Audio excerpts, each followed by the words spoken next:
Hey, good morning, everybody. I want to talk about life science, the new teacher guide for life science origins and scientific theory. Um, is the title of that course, and so really excited that we've gotten it back. What I'd like to do is talk about three things: the course itself, the possibility of adding labs and some supplements to the course, and then also the importance of this topic. So let's start with the course itself. This was one of our first courses that we developed. We had the books already in place. It was designed, written actually, to be used in schools. So it stayed fairly neutral on the topic, so to speak. Good morning, Carrie. It stayed neutral on the topic, so to speak, so that it was a guided conversation, so that as students evaluated and realized, okay, here's what the theory of evolution and Darwinian macroevolution teaches.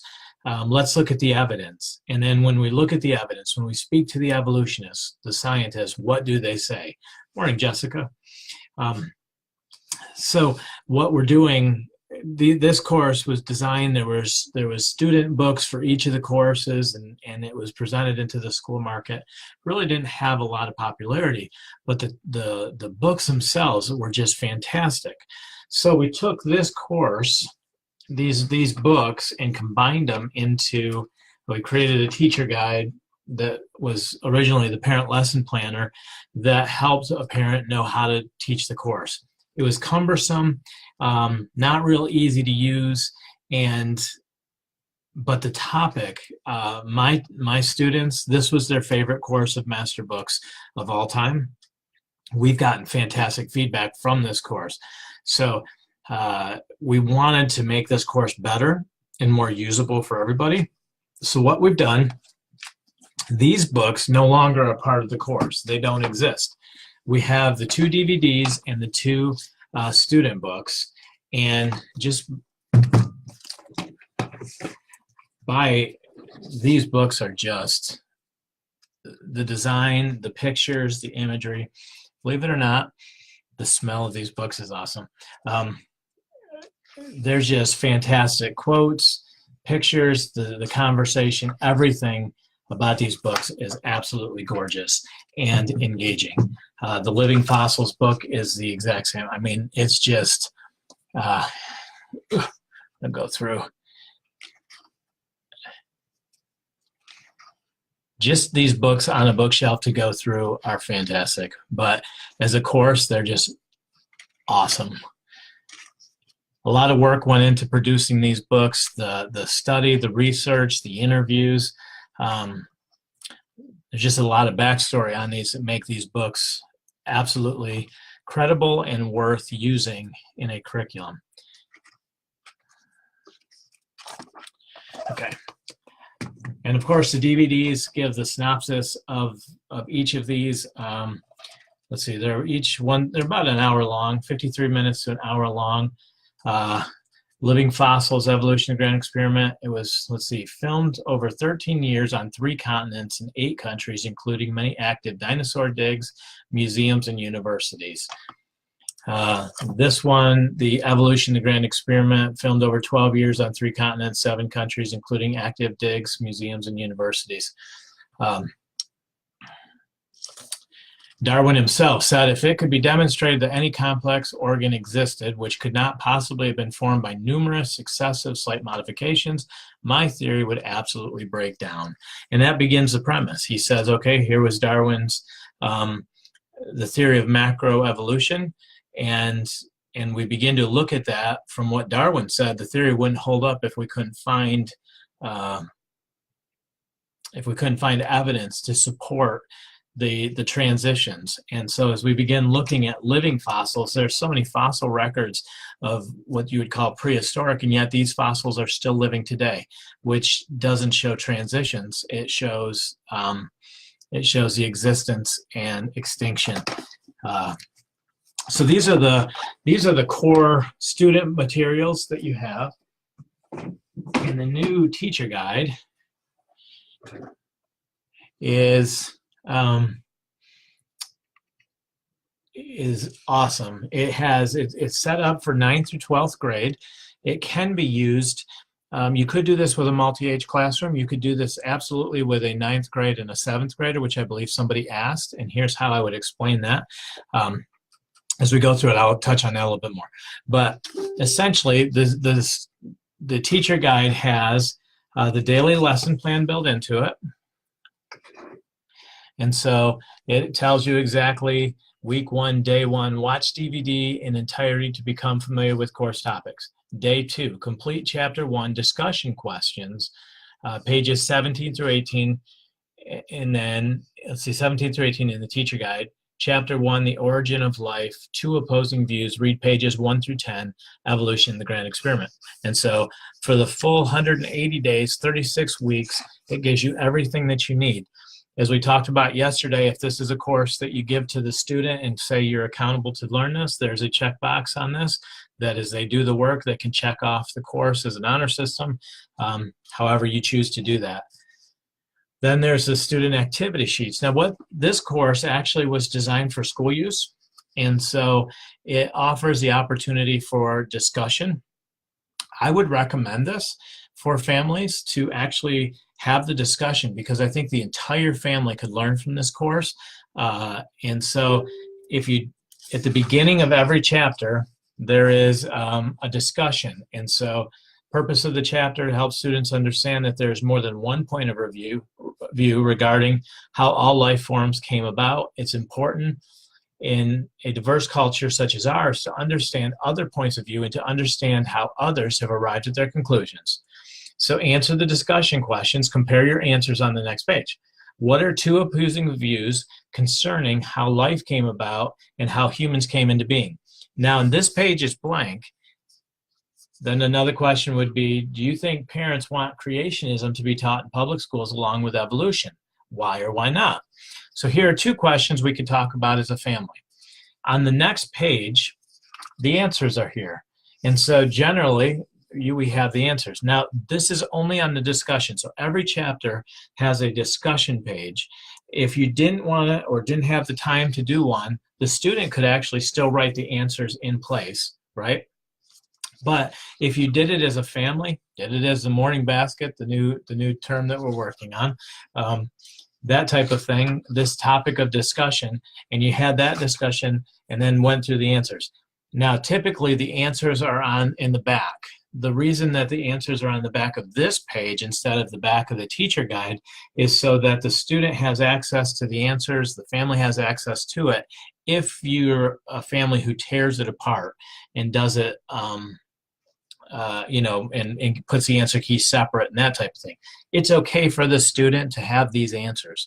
And so we wanted it to make it available along with discussion questions. Then you would go right to the student materials, and this is where the student would actually go through the course and do the material, and then the answer key would be separate and in the back. Now, everybody does this differently. The way we would do this in our homeschool is we would take the student materials, probably give them this book. We would tear the answer keys out. The answer keys to the basic student activity sheets would go into a binder that the student has access to. So they would do their work, they would score their own work, and then we take the quizzes and tests and separate them into a binder that would be just for mom's desk.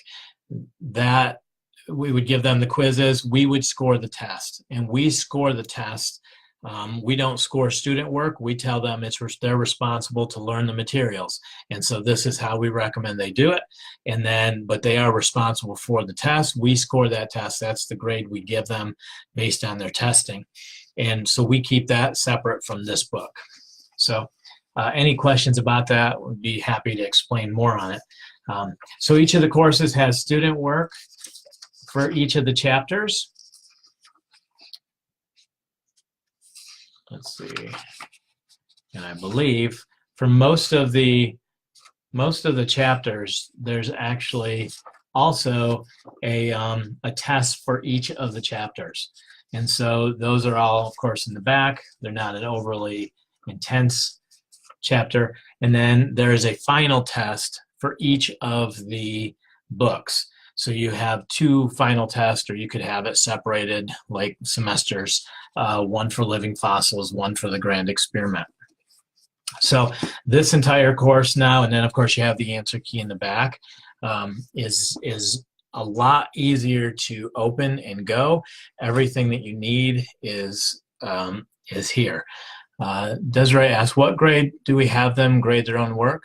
Typically, and of course Kristen can correct me if I'm wrong on this, but usually about that 3rd grade level where students are able to do their own reading and have a little bit of responsibility for themselves, we start them grading their own work. It's just, some of it goes back to the fact that we went to ACE schools, graduated from ACE School of Tomorrow Schools, and in that learning center, that learning environment, they do their own grading. And I think it really teaches discipline. It teaches self-discipline. It teaches accountability. It teaches goal setting. That type frees up mom to deal with bigger things, like actually helping them when they need help, making sure that they're staying on task, that type of stuff. So let's see. So much easier to administrate, much easier to follow the flow. Incorporating the discussion, I think, is really important into this course. And then, of course, the quizzes and tests and everything set up this way. So that's the new teacher guide. We're really excited by it. The price is a little bit lower on the course because we're able to eliminate from 3 books into 1. So the price comes down a little bit. And of course, the books and the videos stay in your library for forever. And they're such high quality books. You just can't help but wanting to look through them, read them. They're fascinating and engaging. So extremely excited about this. One of the questions we get a lot is labs. What about labs for high school courses? Now, yesterday I talked about the fact that a lot of the courses we have, we keep everything very base level, this is what you need to teach the course. It's a 180-day course, 120 to 180 hours, 1 credit of high school credit. If I was putting it on a transcript, it would be a life science, origins, and scientific theory would be what it would put on a transcript. Now, labs. Labs are not included in this. The labs are not in the daily schedule, and there's no mention of labs or anything in this. But it would be so easy to incorporate labs into this course. How would I do that? Well, a couple of things.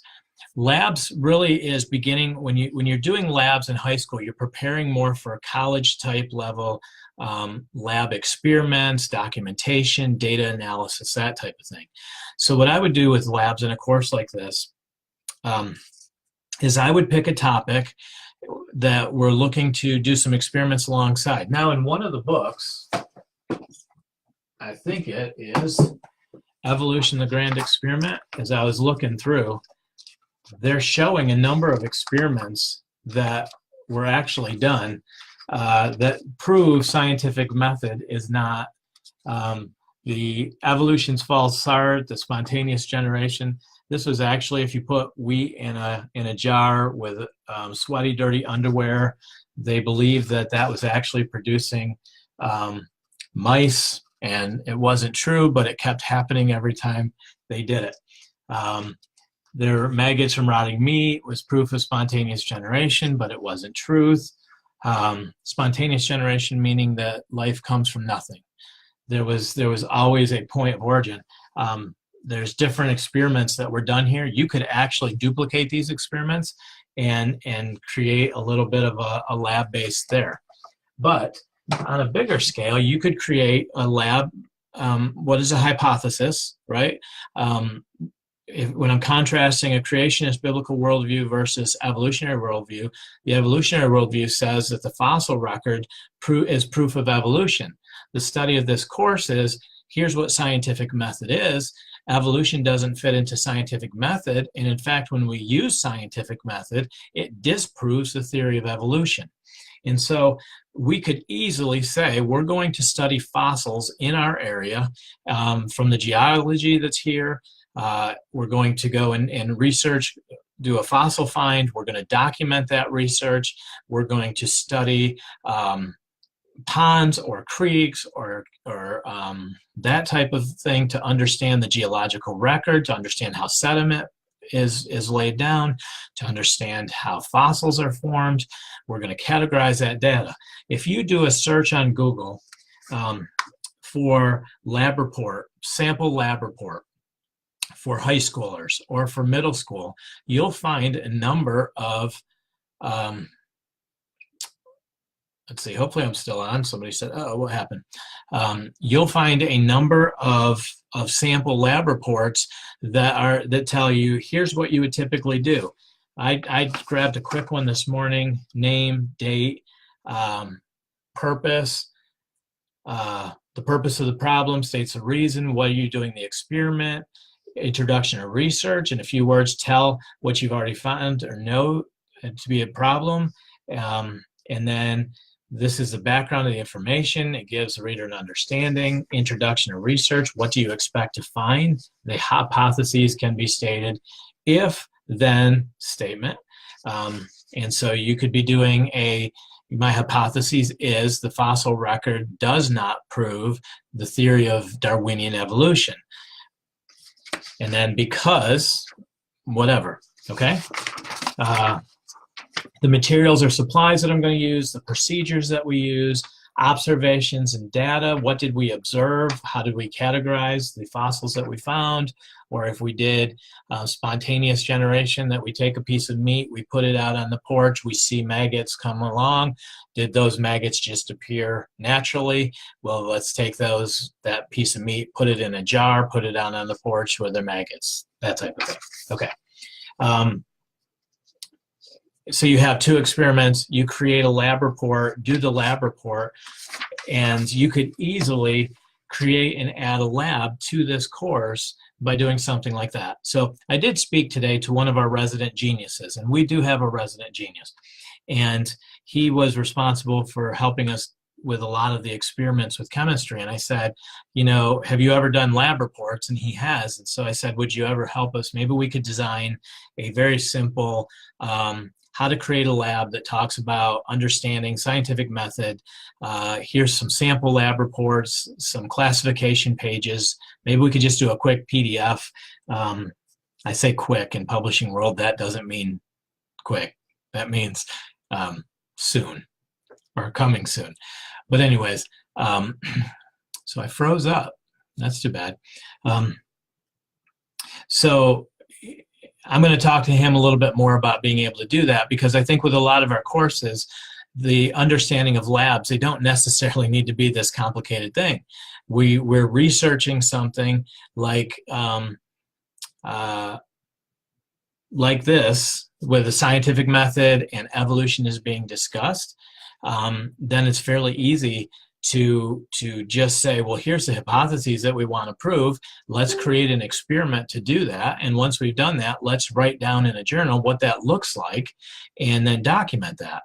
And so I think we could actually create a fairly easy way to solve the lab issues for a lot of you, especially with a course like this. I wouldn't want labs to hold you back from taking this course. So that being said, let me just talk about the importance of this course. If you take no other course from Master Books, I would highly recommend this be the one course you take. The reason being, life origins are probably one of the most important topics our students are going to wrestle with, not just scientifically, but philosophically. If I believe Gutiyu evolution, that through time and chance, through a big bang, through some random processes, all that we see came into being. If I truly believe that, or I even have doubts that there was any other way, I take God, the Creator, and I dethrone Him, and I make man and what man has to say, God and Lord, over my life. And once God has been dethroned, His word has no value.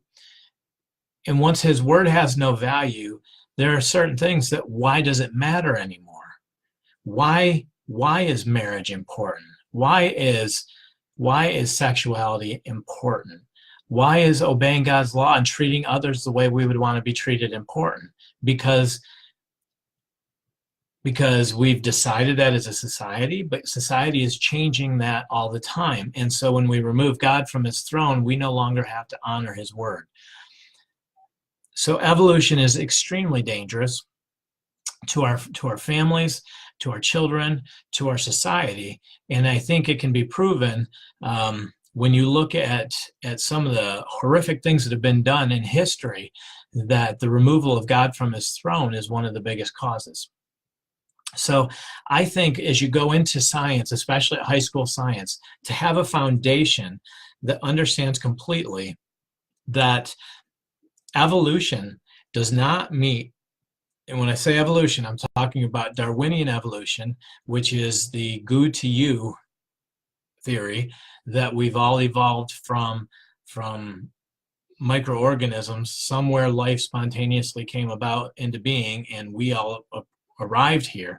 That type of evolution that is being taught as fact by the majority of scientific community and by the school systems, when we adapt that, it's just very dangerous. I lost my train of thought, I'm sorry. So understanding that does not follow the scientific method, and that it can be debunked, and that the Bible actually has validity and can be trusted, and that the evidence that we're seeing points more to a biblical account, not only to the Creator, but also to the flood, and that the geology, the fossil record, all of these things point more to the global flood and a creation, the fall of mankind, a cursed people, earth. We just see that more than we actually see what is being touted as fact. So I think it's really important. This course would be ideal for 9th through 12th grade for one credit. I think you could add labs, like I said. We'd be happy to have that conversation with anybody, but I do want to pursue actually creating a very simple lab PDF of how to add a lab to your course at any level. And then a couple of things that I would also like to recommend. The Long War Against God, if your family isn't real familiar with, or you're not real passionate in understanding why evolution versus the creation is important to us as believers, because as a pastor, I can tell you firsthand, when I was pastoring, discussing evolution always meant a conflict. It typically meant that if I had public school teachers or public school administrators who were good tithers, that there was a chance they were leaving the church. There was going to be a conflict, that type of thing. It's not the topic that you enjoy talking about, because you know it's going to produce controversy, and that controversy is going to cause conflict.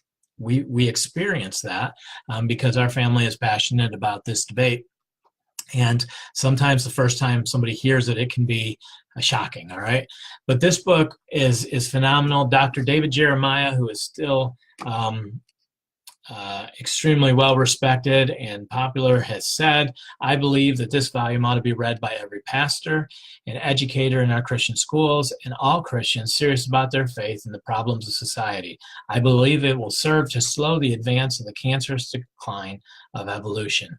So Dr. Henry Morris is no longer with us. He has passed, but this book has continued to go on and serve. It's just a phenomenal resource. So I would recommend that. I'll put links to this in the comments. Evolution versus God. This is a 34-minute DVD produced by Ray Comfort, and it is just a phenomenal resource because he actually interviews a lot of atheists and evolutionists in their own words in pointing to what they believe. And when you actually hear what they're saying and the absurdity of what they're saying, and the fact that these are some of the thought leaders of atheism and evolutionary thought today, you just come away amazed that society has taken this. And so even on the front, Richard Dawkins says, faith is the great cop-out, the great excuse to evade the need to think and evaluate evidence. This is what our students face as soon as they leave our homes and they either go to university or they start working in the workforce, but university especially, where 2/3 of our students are leaving the Christian faith in their first year of college. And if any of you went to college, I'm sure you know why. It didn't take very long in a psychology class to have a lot of the years of Bible stories and theories that I had been taught to be questioned by having somebody very learned and well polished try to explain them away. So this is a great resource. I believe it's only like $5 because we want to make sure that the message of this gets out. And so I will post this as well. If it's not $5, I'll make sure that we have a special for you. But highly recommend this for your family. This is also a great one if you have friends or family members. At different times, we've been able to put a video in when we had company over that our kids would enjoy watching, that they also got exposed to, that was eye-opening. They wouldn't have watched it if I had said, here, watch it. Maybe a grandfather or a grandmother or an aunt or an uncle that come over and you're going to watch something as a family type thing. It's been a good way to get something like this in the door, but also for a family, if you've never seen anything like this, I really encourage you to watch something like this. The last thing, and this is a new book that we've produced by Ken Ham, published by Ken Ham. It's Gospel Reset, Salvation Made Relevant. And the purpose of this book is really to demonstrate in the book of Acts, the apostles were speaking to two people groups. One people group were the Hebrews, who had a full understanding of the history from creation to present day. They knew all about who the Messiah was, the Christ.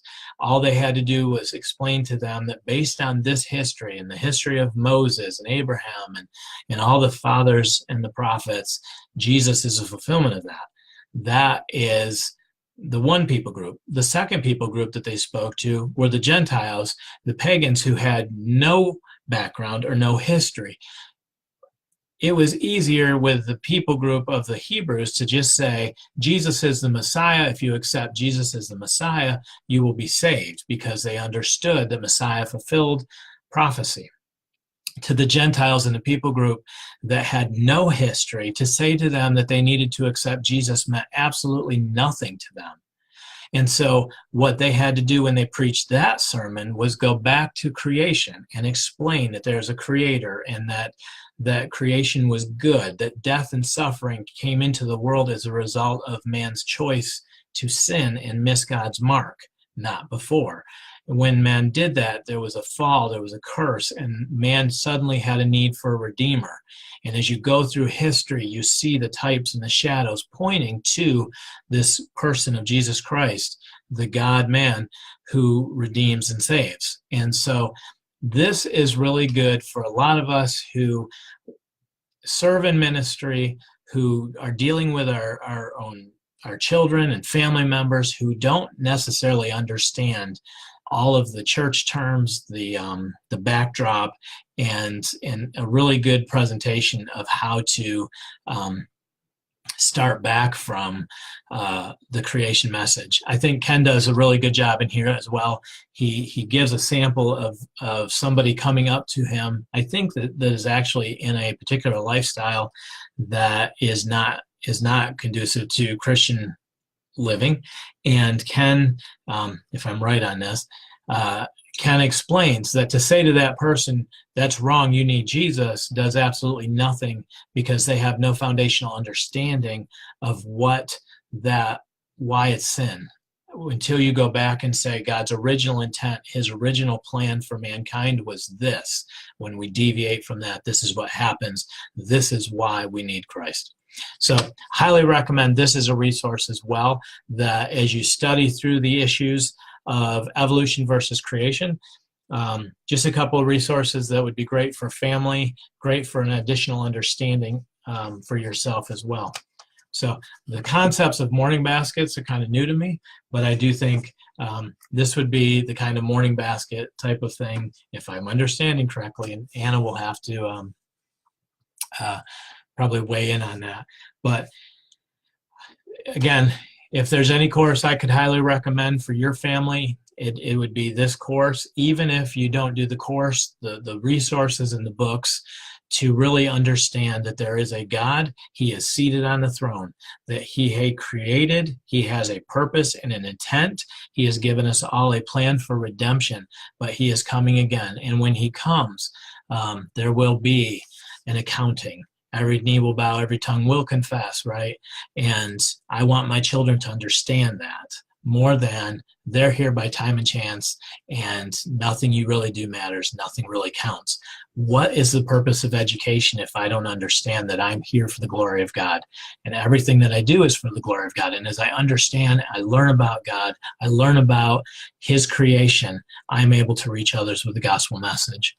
So that's why I believe this course is important. And anything we can do to answer any questions for you, please feel free to post it in this video. Hopefully this was helpful, and we will connect again. Thank you.